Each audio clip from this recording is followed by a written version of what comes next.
Para entender el peso de esta historia, necesitas entender quién era ese soldado antes de aquel día. Roma, en el siglo I, era el mayor imperio de la historia hasta ese momento. No dominaba el mundo solo por la fuerza bruta, sino por la ingeniería, la burocracia y un ejército que funcionaba como una máquina de precisión. Ser soldado romano no era una ocupación cualquiera, era una carrera de décadas. El entrenamiento comenzaba temprano, era brutal y transformaba a los hombres en instrumentos de control. No cuestionaban órdenes, no expresaban emociones en servicio, aprendían a desconectar todo lo que fuera demasiado humano para no interferir con la eficiencia. La tradición cristiana posterior le daría a ese soldado el nombre de Longinos, derivado del griego lonché, que significa lanza. Su nombre no aparece directamente en las Escrituras, pero se conserva en textos apócrifos como el Evangelio de Nicodemo y en la hagiografía católica, donde es venerado como santo y mártir. Hay también un detalle fascinante que muchos desconocen. Según la tradición, Longinos sufría de un grave problema de visión, posiblemente cataratas o degeneración ocular avanzada. Esto se volverá relevante más adelante en esta historia, pero en ese momento, él era solo un soldado más cumpliendo órdenes. La crucifixión de Jesús no era para él un evento extraordinario, era rutina. Roma crucificaba decenas de personas al mes en las regiones ocupadas. Era el método de ejecución preferido para criminales, rebeldes y subversivos, diseñado no solo para matar, sino para humillar públicamente, para servir de advertencia a cualquiera que pensara en desafiar el poder imperial. Aquel hombre ya había visto eso muchas veces, pero esta vez algo sería diferente. El día comienza como cualquier otro en Jerusalén durante la Pascua judía. La ciudad llena, la tensión política en el aire y los soldados romanos en posición de control. Jesús es llevado al Gólgota, palabra aramea que significa lugar de la calavera. En latín, Calvario. Una colina fuera de los muros de la ciudad, usada específicamente para ejecuciones públicas. Y ya aquí, algo empieza a desentonar. Los condenados solían resistirse, suplicar, intentar negociar. Gritaban, maldicían, luchaban hasta el final. Era predecible, era humano. Pero Jesús no hace eso. Él carga la cruz en silencio, cae, se levanta. Y cuando los soldados lo clavan en la madera, no maldice, no lanza insultos. En cambio, dice algo que sería completamente imposible de encajar en cualquier categoría de comportamiento humano bajo tortura. Padre, perdónalos, porque no saben lo que hacen.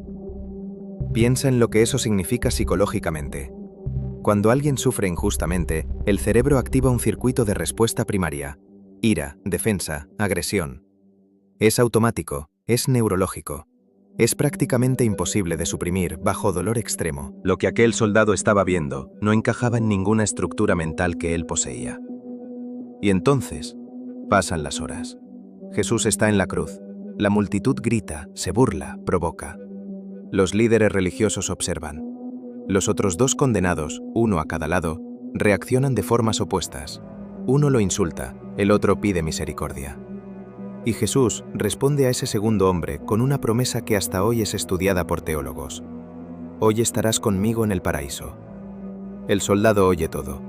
Al mediodía ocurre algo que ninguno de los presentes puede explicar. El cielo se oscurece. No como una nube pasajera, no como un cambio de clima.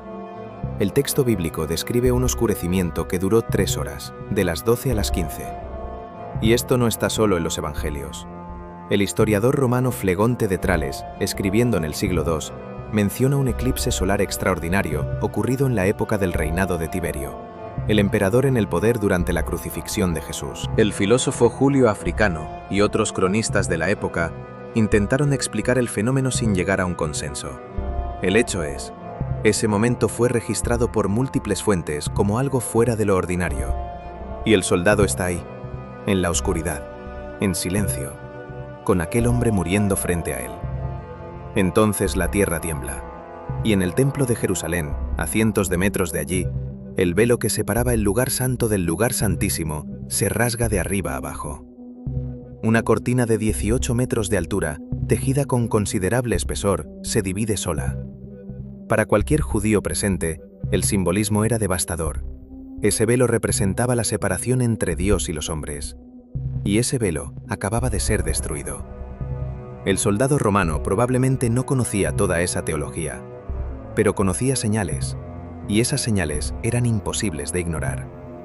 Jesús clama: Dios mío, ¿por qué me has abandonado? Palabras del Salmo 22.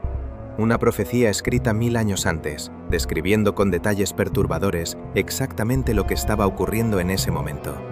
Las manos y los pies perforados, las vestiduras sorteadas, el escarnio de la multitud. Y entonces Jesús muere.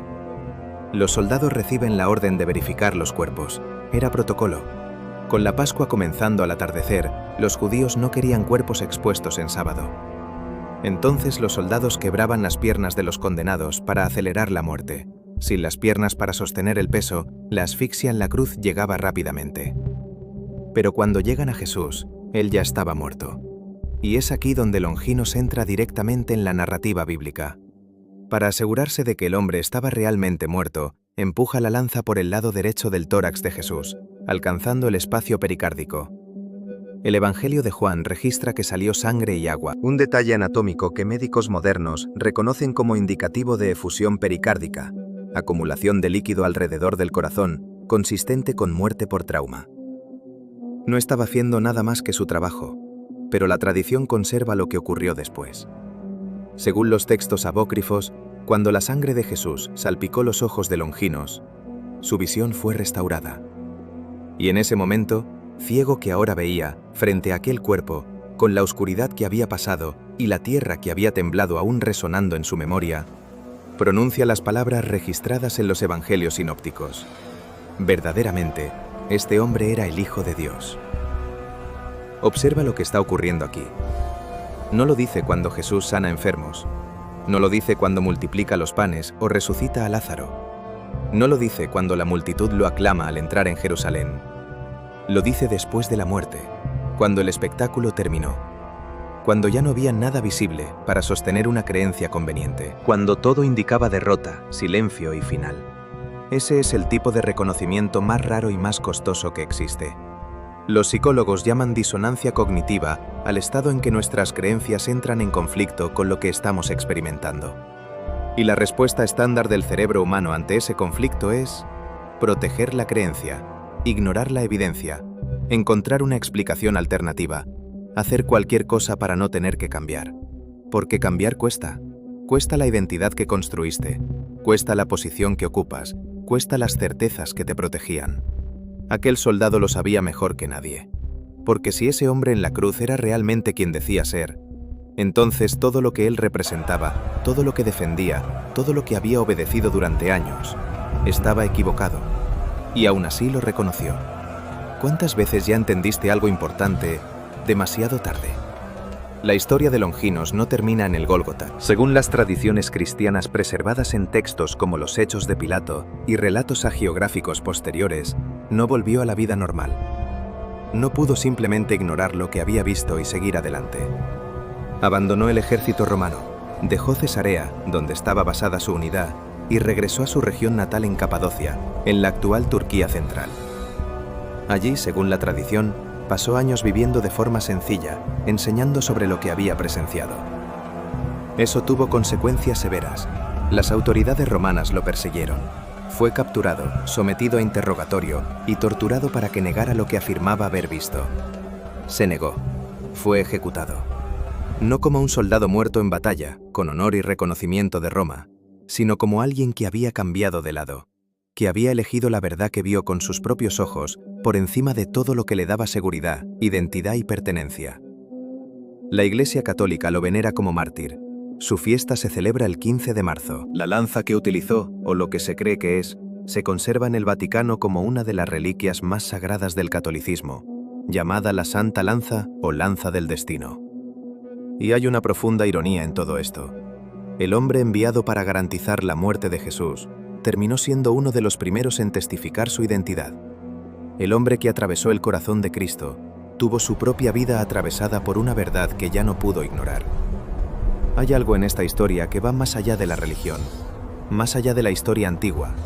Es un espejo. Porque todos nosotros ya hemos estado en la posición de Longinos, frente a algo que nos incomodaba, frente a una verdad que exigiría un cambio, y elegimos no ver. Elegimos la comodidad de la narrativa que ya teníamos. La diferencia es que para la mayoría de nosotros, las consecuencias de ignorar la verdad no son inmediatas. Se acumulan, silenciosamente, hasta que el peso es demasiado grande para cargar. Longinos esperó hasta el final para ver. La pregunta que deja esta historia no es sobre él, es sobre ti. ¿Qué estás viendo con claridad, pero eligiendo ignorar?